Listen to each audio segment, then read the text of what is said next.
विचारों को संजोए रखने की प्रवृत्ति ने भारत की सांस्कृतिक विरासत को बचाए रखने में बड़ी भूमिका निभाई है। यह कहना है केंद्रीय संस्कृति और पर्यटन मंत्री गजेंद्र सिंह शेखावत का, जो दिल्ली में कलिंगा साहित्य समारोह के तहत पुस्तक लेखन का पुरस्कार देने पहुंचे थे। 2014 से शुरू हुआ कलिंगा साहित्य समारोह इस साल अपना 11वां संस्करण मना रहा है। उसके पहले इसके आयोजकों ने शनिवार को दिल्ली में पुस्तक पुरस्कार समारोह का आयोजन किया। आयोजन के मुख्य अतिथि और केंद्रीय मंत्री गजेंद्र सिंह शेखावत ने कहा कि पुस्तक समाज का आईना और पथ प्रदर्शक दोनों है। उन्होंने कहा कि विचारों को किसी न किसी रूप में संजो कर रखने की प्रवृत्ति ने ही तमाम आक्रमणों के बावजूद भारतीय संस्कृति को जीवित रखा। इतने वर्षों तक, इतने शताब्दियों तक, इतने हजारों साल तक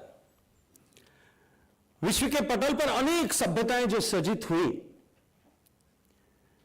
जो सभ्यताएं इवॉल्व हुई, जिनका विकास हुआ, लेकिन काल के प्रभाव में अनेक सभ्यताएं आती गई, समाप्त होती गई, चलते जो है नई सभ्यताओं का उदय होता रहा। लेकिन इस दिव्य भूमि भारत भूमि पर उपजी सभ्यता सनातन बनी रही, ये क्रम निरंतर बना रहा।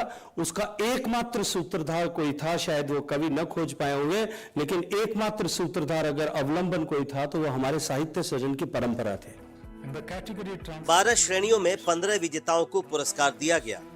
ये पुरस्कार हिंदी और अंग्रेजी भाषाओं में साल 2024 में प्रकाशित पुस्तकों के लिए दिए गए। कलिंगा साहित्य समारोह के सीईओ और चीफ पैट्रन अशोक कुमार बल ने बताया कि अगले साल से संस्कृत और क्षेत्रीय भाषाओं की साहित्यिक कृतियों को भी पुरस्कार दिए जाएंगे।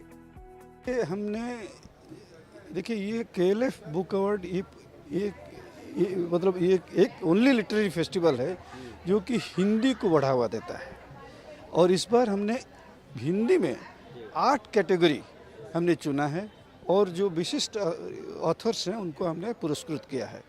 इसके अलावा अब इंग्लिश का भी हमने 8 कैटेगरीज को हमने सिलेक्ट किया है।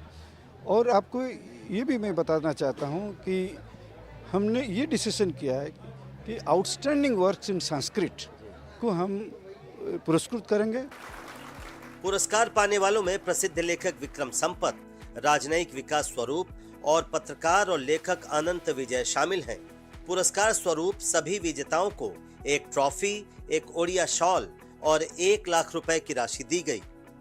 देखिए, किसी भी पुरस्कार से लेखक का वो हौसला बढ़ता है, लिखने का उत्साह बढ़ता है। और ये जो किताब है OTT का मायाजाल, ये इस जॉनर की इकलौती किताब है किसी भी भाषा में। और उसको अगर कोई जूरी रेखांकित करती है, कोई संस्था, कलिंग लिटरेरी फेस्टिवल जैसी सम्मानित संस्था अगर उसको रिकॉग्नाइज करती है, तो एक लेखक के लिए बहुत संतुष्टि की बात है।